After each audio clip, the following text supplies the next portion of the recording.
At tintaleo.com, you'll find a wonderful selection of children's books in Spanish.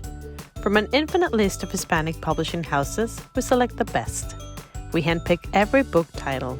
We read them over and over again, fall in love with them, share them with our own kids, and only then we'll share them with you.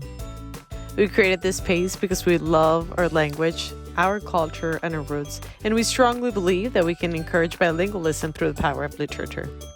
Come and fill your bookshelves with books from tintaleo.com.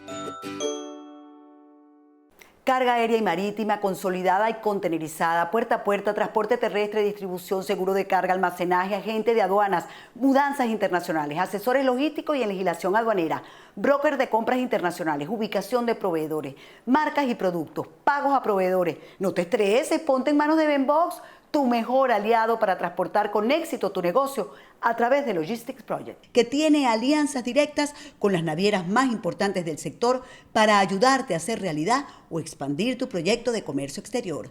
Crece junto a Venbox y Logistics Project. Contáctalos a través de www.venboxpty.com o a través de su Instagram o Facebook y permítenos transportar el éxito de tu negocio. ¿Y tú? Tampoco lo hagas. Guerra y terrorismo en el corazón de Europa es el más reciente libro de Diego Arria. El escritor e historiador Niall Ferguson ha dicho sobre esta obra que es singular, ya que no se trata de la visión de un observador distante sobre los acontecimientos mundiales que ponían en peligro la paz y la seguridad internacionales a partir del colapso de la Unión Soviética, sino que lo hace con conocimiento de causa, ya que fue un actor de hechos en los que participó activamente como miembro y presidente del Consejo de Seguridad de las Naciones Unidas. Este 11 de octubre, la tiranía imperante en Venezuela ha quedado fuera del Consejo de Derechos Humanos de la ONU. Ante esto, Diego Arria afirma que no es la salvación de la República, pero sí un mensaje de solidaridad con nuestra tragedia. Querido amigo, hoy es un día muy importante para los que buscamos la libertad en Venezuela.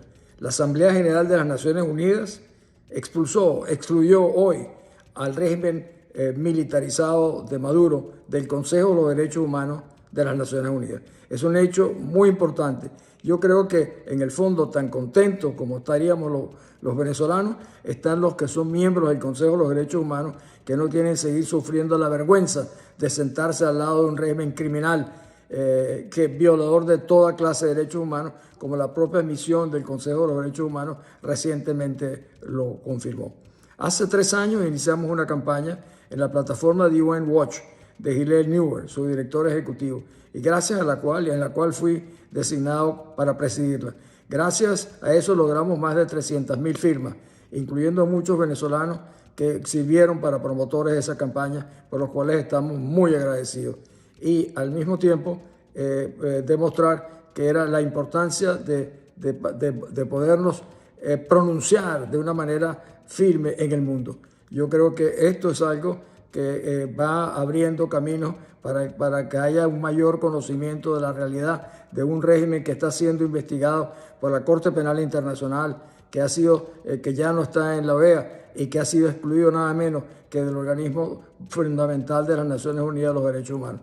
Agradecer a 2 venezolanos, Alessa Paolga en Canadá y Fernando Casaña en España, que fueron el grupo mínimo que con ellos logramos estructurar una campaña de buscar la firma para expulsar a Maduro. Hoy las Naciones Unidas han hecho eso. Es un día importante para los que queremos buscar y luchamos por la libertad en Venezuela. El exgobernador de Caracas, expresidente del Consejo de Seguridad de la ONU, Diego Arria, es nuestro invitado de hoy. Bienvenido, me encanta tenerlo otra vez con nosotros, doctor. Un gran abrazo. Mil gracias, mi querida y admirada Anito. No, imagínese usted decirme a mí admirada. No, admirados somos nosotros, los venezolanos. Además que este reciente libro, el más reciente libro que nos ha presentado, quise de alguna manera, porque vamos a hablar de él también, pero quise introducir el programa de esta manera, porque si hay alguien que conoce a la ONU por dentro, a las Naciones Unidas y cómo es ese manejo diplomático, es precisamente usted. Pero además ayer, cuando veía el audio, el video que acabamos de ver, que usted estaba muy contento, eh, yo me preguntaba, ok, sí, ¿será que el mundo está despertando? ¿De verdad ahora está despertando o esto es pura política y pura diplomacia? Pues mi querida Nitu, fíjate, es cierto, estaba muy contento y te lo voy a explicar por qué. Porque hace 3 años, justamente en octubre del 19, una ONG que tú conoces, que es UN Watch, que está en Ginebra, es la organización civil no gubernamental que más se ha preocupado por la tragedia nuestra y que ha estado invitando durante años a víctimas de la tiranía a hablar en el Consejo de los Derechos Humanos.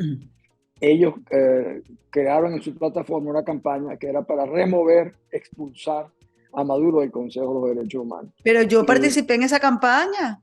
claro, tú eres Una uno, cantidad, yo recuerdo que creo que hasta grabé un videíto claro, es que ahora llamando voy a a llegar a eso. filmar. Voy a llegar a eso. Ajá. En esa organización me honró designándome como presidente de la Ujú. campaña. Y al final logramos, yo siempre me quejé, 330.000 firmantes. Pero entre ellos, nosotros hicimos una categoría que llamábamos los héroes de la libertad y pedimos a personajes como tú que nos hicieran videos de promoción. Ahí está, por cierto, igual Almagro, estás tú, la No, persona que pero más yo tuvo, soy nadie. Ahí había no, un gentío.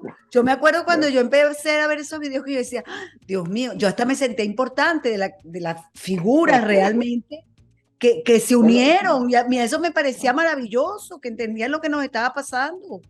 fíjate, te cuento una persona que tú no te imaginarías, Carolina Herrera, por ejemplo, Mira, fue lo una de las que, recuerdo. lo que más firmas atrajo fue la querida Carolina. En fin, yo estoy publicando ahora en los medios la lista con los videos de lo que nosotros llamamos los héroes, que para mí fueron los fundamentales, porque cada quien en su ámbito de influencia fue creando opinión pública. Y al final, la expulsión porque es la expulsión de hecho de Maduro del Consejo de los Derechos Humanos, se logró. Y yo digo que eso no es el rescate de la República, pero es un mensaje poderoso de solidaridad con la parte más importante del mundo que dijo que había que expulsar a ese tirano. Para mí hay otros pasos. El próximo paso debe ser expulsarlo de las Naciones Unidas. Caramba, esa era una de las preguntas que tenía. ¿Y eso es posible? Bueno, Sí, una pregunta. Incluso Venezuela no pudo votar por sí misma porque está moroso, bueno, el único voto inválido fue justamente el de Venezuela. Fue inválido porque justamente no podía votar.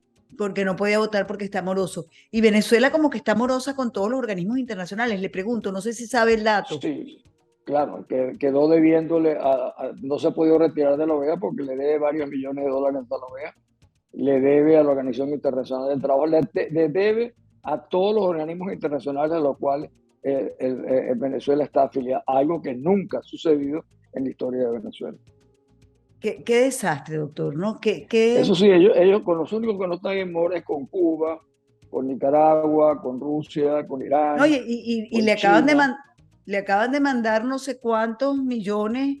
Y por supuesto, mire, uno no dice más porque también yo comprendo que el pueblo cubano es víctima de esta dictadura terrible que ya tiene 64 años allá, pero la verdad es que Venezuela a cada rato manda ayuda y plantas eléctricas y comida y no sé qué. Y en Venezuela también hay tragedias. Esta tragedia, por ejemplo, de Tejería, doctor Arria, Sí, es una cosa terrible, gravísima. terrible, Y terrible. lo peor es que no le permiten el acceso al lugar ahora a los periodistas, Sí, claro, claro. O porque sea, todos. negar la realidad, recuerda que es la esencia del régimen, eso es fundamental para ellos, pero eso es imposible negar. Así es. Ahora bien, ¿cuál es el siguiente paso? ¿De verdad hay una posibilidad de que a Venezuela se le expulsara de la ONU? ¿Y qué ganaríamos nosotros como pueblo si eso pasa? Bueno, fíjate, si se hubiera ejecutado lo que nosotros planeamos, con 97 votos en las Naciones Unidas, hemos podido expulsar a Venezuela. De hecho, como sabes, Venezuela, el régimen tuvo 88, o sea, nosotros tuvimos la diferencia, como 140, o sea, si se hubiera hecho al mismo tiempo la propuesta en la Asamblea General para expulsar a Venezuela, no todos habrían votado así, pero habríamos tenido, creo, los votos para expulsarlo. Ahora, una pregunta que le quiero hacer, porque leí que la votación había sido secreta. ¿Siempre es secreta o es Sí, abierta? es Ah, siempre. secreta, afortunadamente, porque es la manera que no se pueda emplear presiones indebidas, aunque Ok, también tiene la desventaja que uno no se entera cuáles son los verdaderos amigos y cuáles no lo son. Pero en este exacto. caso nos favoreció justamente, y esa es una práctica normal de las Naciones Unidas. Tengo entendido que son 18 países los que conforman este Consejo de los No, Derechos. no son 47. Ah, son 40, o sea, son todavía muchísimo más. Sí, claro.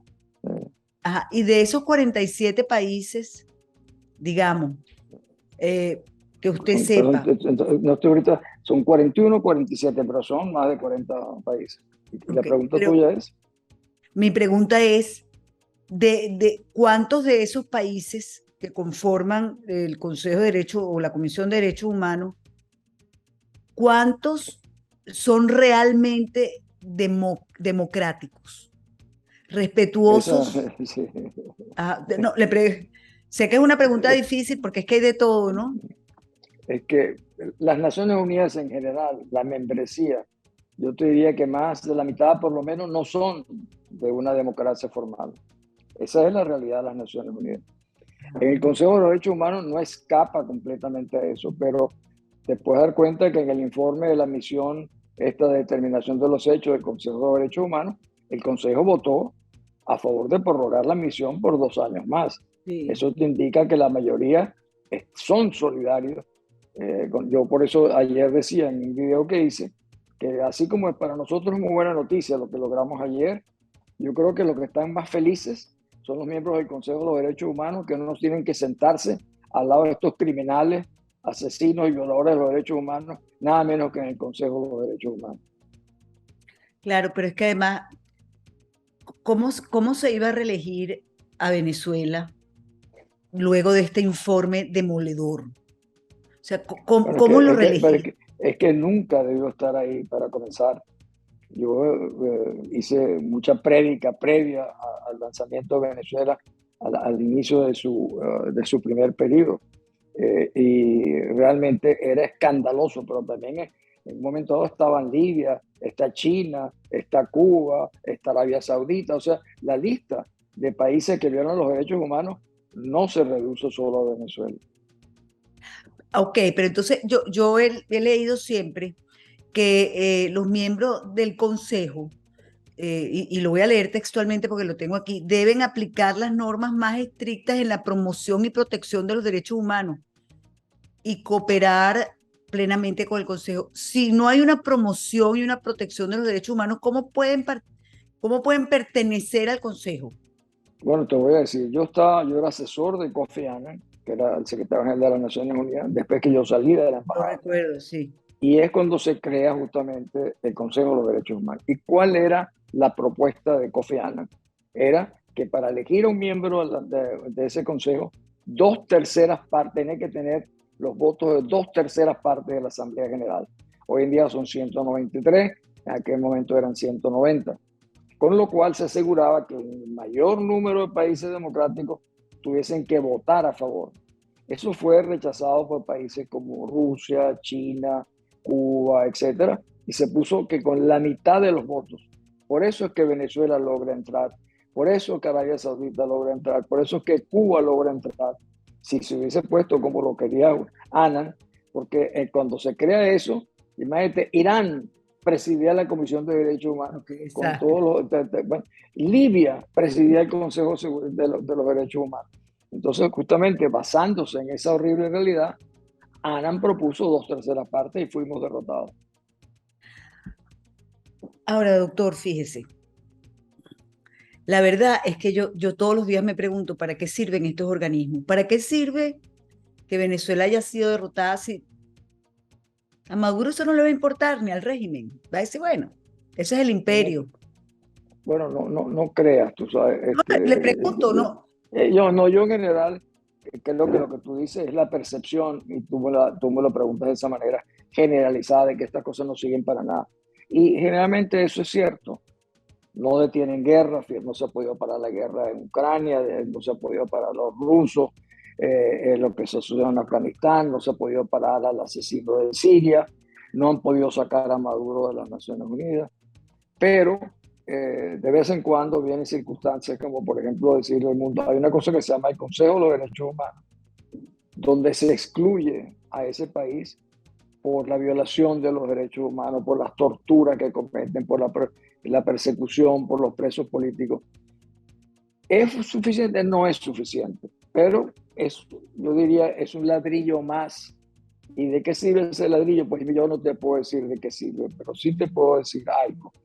Yo creo que cada vez mayor gente conoce la realidad de Venezuela. Pero al final, mi querida Nito, creo que lo hemos hablado varias veces. El rescate de la libertad dependerá de lo que nosotros los venezolanos seamos capaces de hacer o de no hacer, de cuánto estemos dispuestos a pagar por la libertad, que no es gratuita. Mientras eso no se decida, nosotros no importa cuántos informes del Consejo de los Derechos Humanos, de las Naciones Unidas, del Vaticano, del que tú quieras, no será suficiente. No Y sé si hablando te pongo claro. no, perfectamente, yo estoy absolutamente de acuerdo con eso y por eso me viene entonces esta pregunta, porque muchas veces se habló en Venezuela de la necesidad de una vía distinta a la electoral, que la electoral definitivamente no funciona y no hay elecciones libres ni transparentes con una tiranía de esa naturaleza.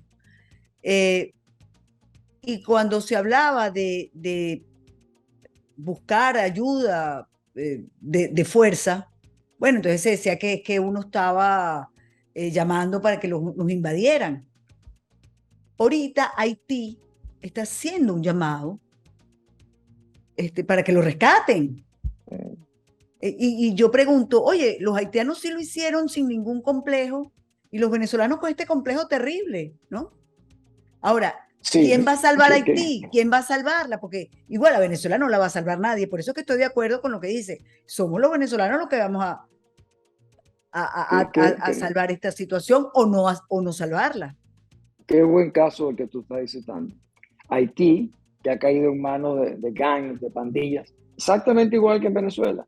Porque tú no puedes decir que estamos en manos de las Fuerzas Armadas de Padrino. No, estamos en manos de una Fuerza Armada que es una pandilla armada de Padrino, Maduro y compañía. Es el equivalente a las mismas pandillas de Haití.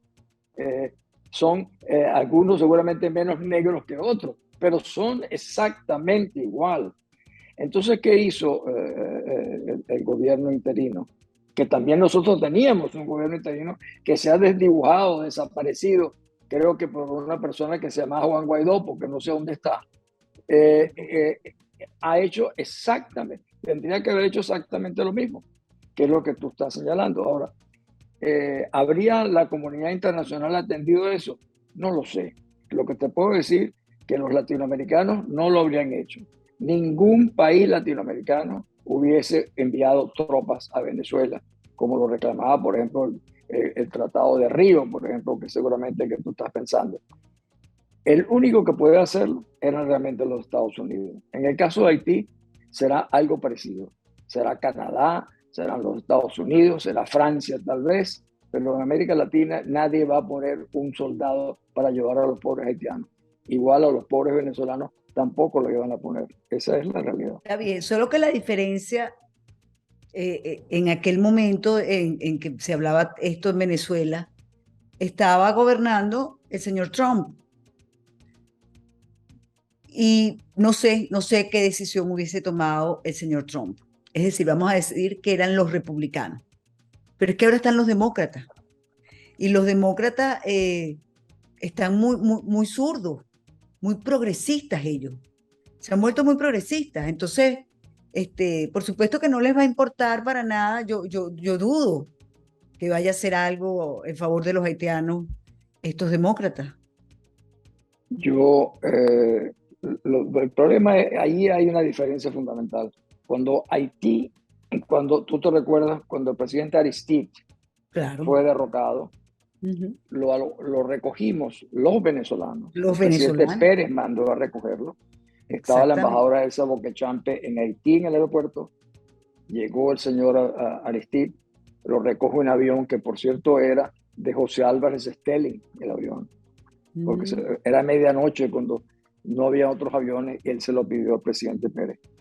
Llega Aristide a Venezuela, que por cierto, inmediatamente con 10 o 15 personas, los periódicos en Venezuela comenzaron a decir un poco que íbamos a ser invadidos por haitianos.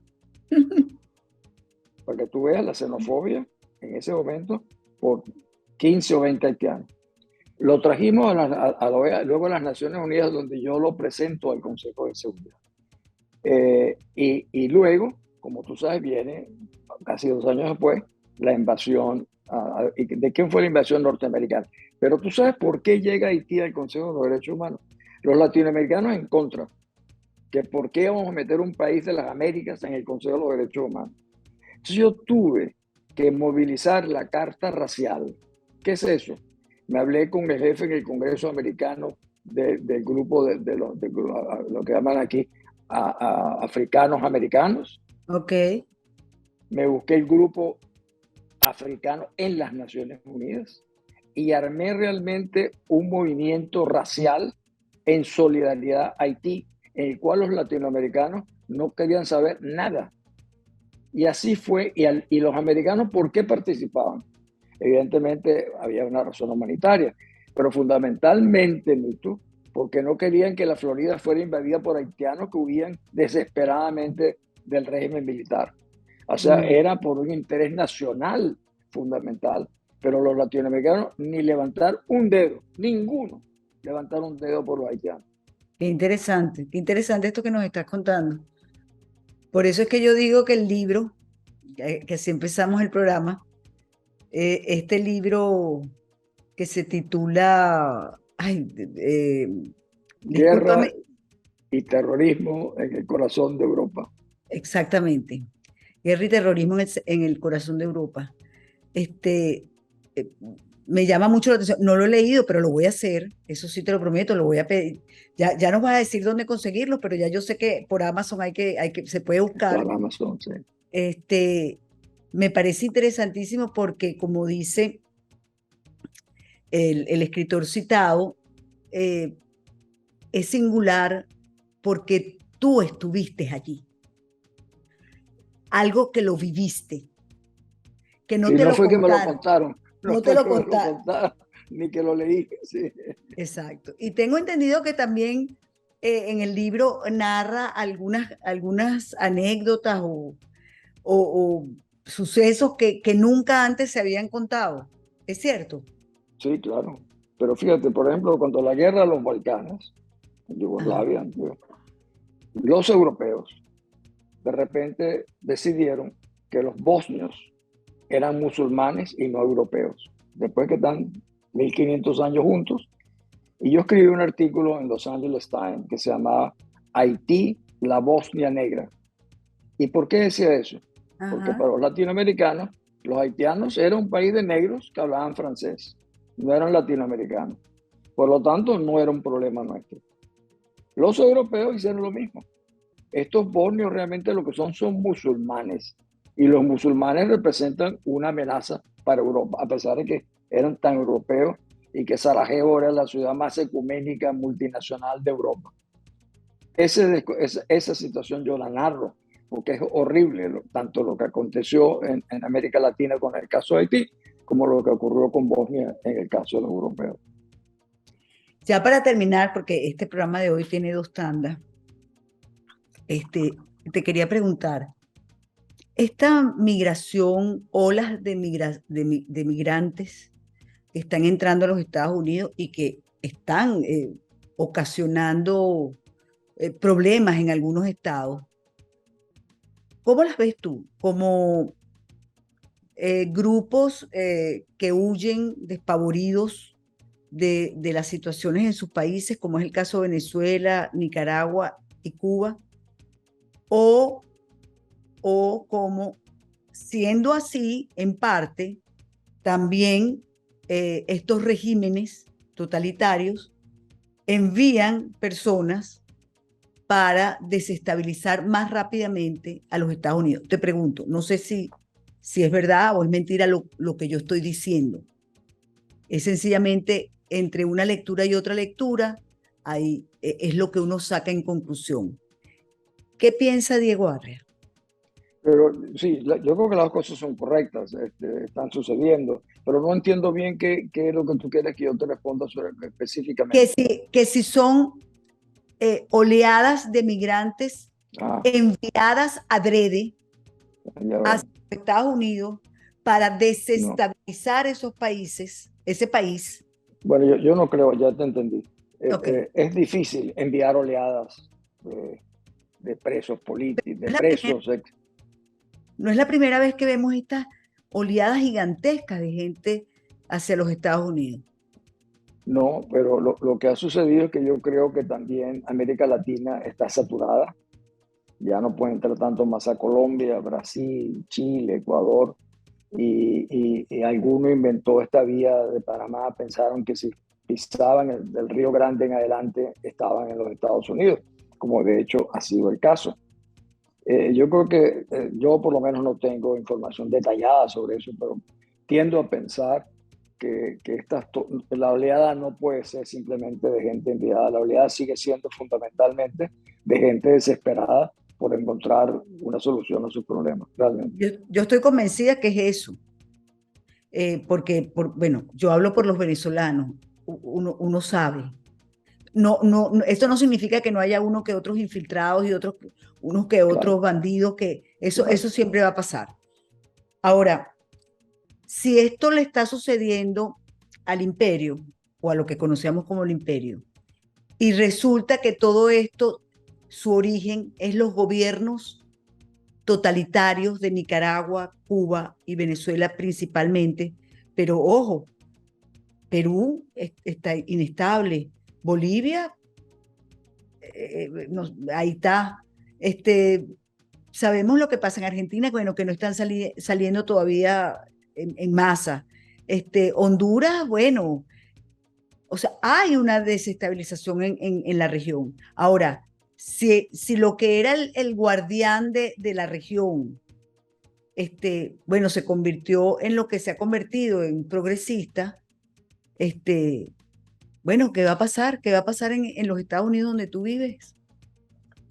Pues fíjate, mi querido Nito, tú estás tocando un punto muy importante, porque el gran amigo de la causa venezolana siempre han sido los Estados Unidos. Yo realmente ya no entiendo la poca disposición que tienen los Estados Unidos para enfrentar con seriedad lo que significa que Venezuela, por ejemplo, que es la puerta para América Latina, y lo que está aconteciendo en muchos países. Yo veo, por ejemplo, que la designación de funcionarios norteamericanos para encargarse del tema de las Américas es cada vez de menor nivel. Me recuerdo en la época de Nixon, hacia atrás, tanto los embajadores como los encargados del Departamento Occidental del Departamento de Estado eran personas de muy alto nivel. Me acuerdo incluso que hasta Rockefeller fue encargado en una época del tema de América Latina. O sea, se le daba un nivel de importancia a la región. Yo hacía un chiste una vez cruel, decía que eso me recuerda a American Airlines cuando vuelan a América Latina, que los baños no son tan buenos, que el personal de a bordo tampoco es tan bueno, pero cuando vuelan a Europa los aviones son limpios, los aviones tienen los mejores servicios, tienen el mejor personal. Nos tratan como American Airlines y otras líneas así cuando viajan a América Latina. Y eso es más que preocupante, porque esto va creciendo. A pesar de la indiferencia norteamericana, no va a hacer desaparecer el problema, por lo contrario. Nosotros estamos a punto de convertirnos en una ciudadela entre rusa, china, iraní. Entonces, desenredar el tema de Venezuela va a ser mucho más complejo de lo que fue en su momento Cuba con su enfrentamiento con los Estados Unidos, la antigua Unión Soviética, porque aquí van a tener que entenderse con China, con Irán y con Rusia en un territorio que está a menos de 2.000 millas de distancia de los Estados Unidos. A mí me alarma que cada vez que yo hablo del tema con funcionarios de los Estados Unidos, siempre un poco subestiman la importancia que esto tiene, y desde hace años que viene sucediendo, igual que como Venezuela ha servido de trampolín para otros lugares de América Latina, como Cuba lo fue anteriormente. Es realmente más que alarmante. Yo creo que ese es un punto que tú lo has tocado y ojalá lo hablaras con muchas otras personas. Por cierto, con el que tiene ahora en la segunda tanda, que es Herman Tersch, que es un gran parlamentario europeo de Vox, a quien, por cierto, yo cito en el libro mío que tú has mencionado, porque él era en esa época un periodista de guerra del país de España. Me lo saludas. Qué bueno saber eso. El libro, doctor, ¿dónde lo conseguimos, además de Amazon? Bueno, está en Barnes Noble, está en la Casa del Libro, realmente en cada casa de publicaciones en el mundo el libro está. Lo voy a presentar justamente en Madrid el 27 de octubre y va a salir en inglés a final de año y va a salir en bosnio croata en enero, porque lo están traduciendo por los Balcanes. Ese es un testimonio de lo que tú dijiste, de algo que no me contaron, sino en el cual no solamente estuve, sino que fui un actor cuando Venezuela era un país libre y teníamos la capacidad de poder movilizar apoyo justamente por la calidad de nuestra libertad. Y eso me hace sentir muy orgulloso de haber podido llevar el nombre de nuestro país. Gracias, mi queridísimo. Orgullosos nosotros de tenerlo y de poder seguir escuchándolo. Doctor Arria, quedó mucho en el tintero. Y además, ahora es que vienen cosas en el mundo. Así que en cualquier momento volvemos a hacer contacto, ¿sí? Magnífico. Siempre, nunca olvido nuestros programas en Globovisión, cuando tú me invitabas, que para mí era siempre motivo de inmensa satisfacción, porque tú heredaste el afecto que yo tenía por tu padre. Gracias. Yo de verdad lo quiero muchísimo. Y lo más importante, lo respeto y lo admiro mucho también. Un abrazo, Gracias. doctor Arria, ¿sí? Nos vemos Otro para pronto. ti. Quédense con nosotros porque en la segunda parte, ya como lo anunció el doctor Arria, Herman Tersch va a estar conversando con nosotros. Quédense allí. Si te gustó este contenido, suscríbete a nuestro canal y activa las notificaciones.